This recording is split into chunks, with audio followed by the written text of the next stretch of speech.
Hello, I'm Bernard Keavy. Now, if you had a market dominating position, you could easily increase your bottom line by 67% or more. So the first question is, what do we mean by a market dominating position? Well, it's all based on identifying clearly who your ideal target market is and identifying what is the major issue or concern that they've got that they haven't got a solution to, which is called a hot button. And then what you need to do is differentiate your product or service such that it's perceived that you can solve their hot button issue better than anyone else. And you can do that in a variety of ways. You could do it through quality, through promptness, through features and benefits. You could even do it by just describing more fully and more comprehensively what's good about your product or service compared to how the others describe theirs.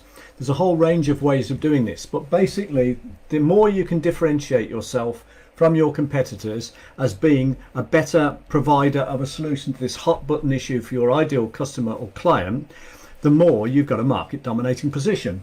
Now, this diagram here, what this shows is what's called a demand curve. And what it says is that for any given price, you'd expect to be able to sell a certain volume. And generally what happens is the higher the price you charge, the lower the volume you can sell.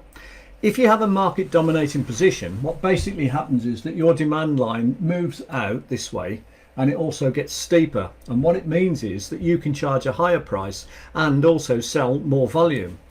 And that's what this is all about. So let's look at this. This is best based on typical margins across a whole range of industries.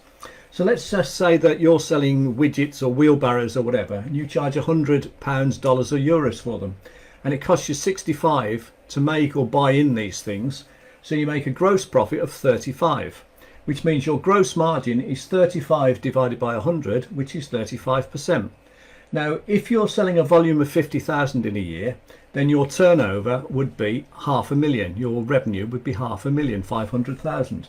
And if your gross margin is 35%, that would mean your gross profit would be 175,000. Now, you probably have other overheads like wages, salaries, rent, rates, equipment hire costs, all sorts of other overheads, energy costs, utility costs. Let's say they come to 100,000, which means that we've now got a bottom line operating net profit of 75,000, which is 15%, which again is a fairly typical figure across a whole range of industries. So let's just say that we've got our market dominating position, which we've been working on, and we're able to charge 10% more on average for our product. And we can do that in a variety of ways. We could maybe increase our headline price, but we could also do things like have different product offerings, different packages, gold, silver, bronze, for example. We can differentiate our marketplace in different ways. We can have different offers and deals. We can have bundling in extra value, so we can have different packages with different value built into them.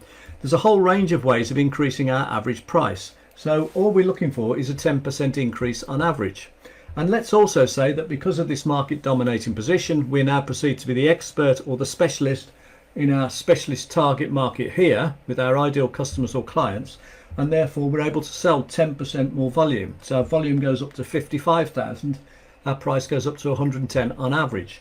What that means is that our gross margin goes up to 41%, because we're now making the difference between 110 and 65, which is 45 divided by 110, which gives us a gross margin of 41%.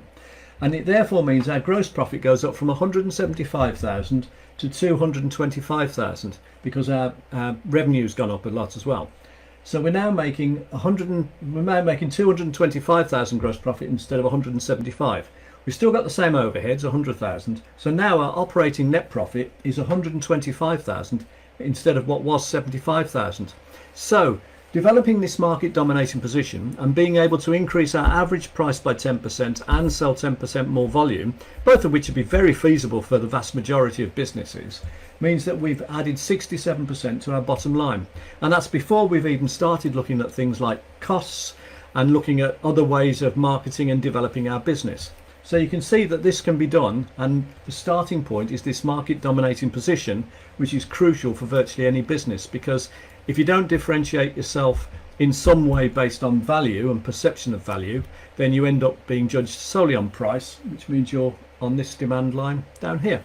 So I hope you found that interesting and useful. So developing your market dominating position could easily increase your bottom line by 67% or more. If you'd like me to review your marketing efforts and suggest ways in which you could increase your profit, I'll guarantee to find you between 10 and 50,000 extra at least revenue in 45 minutes. Go to www.bernardkeevymentor.com. There's only one E in Keevy. bernardkeevymentor.com. Have a look at the details there about the Sales Accelerator Roadmap, and if you think you'd like to do that, just sign up for it, and I won't be charging for you to do that, so long as you're prepared at the end, if I do find you that extra revenue, to do me a nice testimonial. That'd be great. So thank you very much for watching. Hope you found that useful. I'm looking to recruit a business coach in order to help me handle existing global demand for business coaching services, and in particular I'm looking for someone to run our Northeast US division. If you're interested in finding out more about this opportunity, which involves absolutely no financial risk or upfront investment, then go to coachforprofit.com/Bernard, watch a short 8-minute video, and if you think there's anything of interest there, then book a time and let's talk. And thank you very much for showing interest in this opportunity.